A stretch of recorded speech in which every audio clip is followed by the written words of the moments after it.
ఇప్పుడు దీంట్లో ఏమున్నాయి బేటా? ఏమున్నాయి? నీళ్ళు. ఇక్కడ కొన్ని వస్తువులు ఉన్నాయి, అవి ఏమున్నాయో చూద్దామా? ఇదేంటిది? చెక్క. ఇదేంటిది? బ్లాక్. ఇదేంటిది? ఏంటిది? మూల. ఇదేంటిది? పత్తి. ఇవేంటి?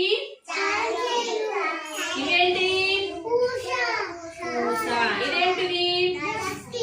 దస్తి, ఖర్చు. ఇదేంటిది? ఏంటిది? పత్తి, స్పాంజ్. ఏమంటారు దీన్ని? అయితే ఇన్ని వస్తువులు ఉన్నాయి కదా, ఇలా ఏవి నీటిని పీల్చుకుంటాయి, ఏవి నీటిని పీల్చుకోవు చూద్దాం. సరేనా? సరేనా? మరి ఇప్పుడు స్పాంజ్ నీటిని పీల్చుకుంటారా, పీల్చుకోదా? పీల్చుకుంటారా? సరే, మీరు పీల్చుకుంటాయి అన్న అన్ని ఒక పక్కకు పెడదాం. పీల్చుకుంటారా స్పంజ్? పీల్చుకుంటది. మరి పూస నీటిని పీల్చుకుంటారా, పీల్చుకోదా? పీల్చుకుంటారా? సరే, ఇక్కడనే పెడదాం. చెక్క ముక్క నీటిని పీల్చుకుంటారా, పీల్చుకోదా? పీల్చుకోని వాటిని ఇక్కడ పెడదాం. ఇది బ్లాక్ నీటిని పీల్చుకుంటారా, పీల్చుకుంటారా, పీల్చుకోదా? చెప్పండి అందరు, పీల్చుకుంటారా, పీల్చుకోదా? పీల్చుకుంటారా? ఇక్కడనే పెడదాం. ఇప్పుడు ఇదేంటిది? నీటిని పీల్చుకుంటారా, పీల్చుకోదా? పీల్చుకుంటారా? మనం పీల్చుకున్న ఎక్కడ పెట్టినాము? ఇక్కడ.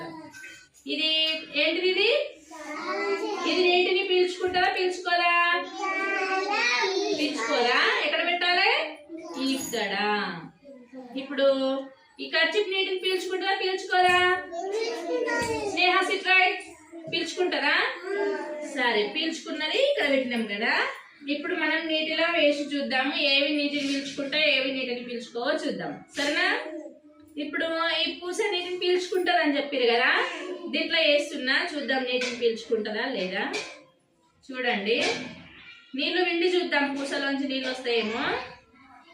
చూడండి, నీళ్ళు వస్తున్నాయా? దీంట్లో వస్తున్నాయా? వస్తున్నాయా? పీల్చుకుందా నీటిని? పీల్చుకుందా, పీల్చుకోలేదా? నీటిని పీల్చుకుందా? నీళ్ళు వస్తున్నాయా దీంట్లో? నీటిని పీల్చుకోలేదు. పీల్చుకుందా? పీల్చుకోలేదు. కాబట్టి మనం ఎక్కడ పెట్టాలి? ఇక్కడ కదా. ఇప్పుడు ఇదేంటిది? పత్తి. చూద్దామా నీటిని పీల్చుకుంటుందా?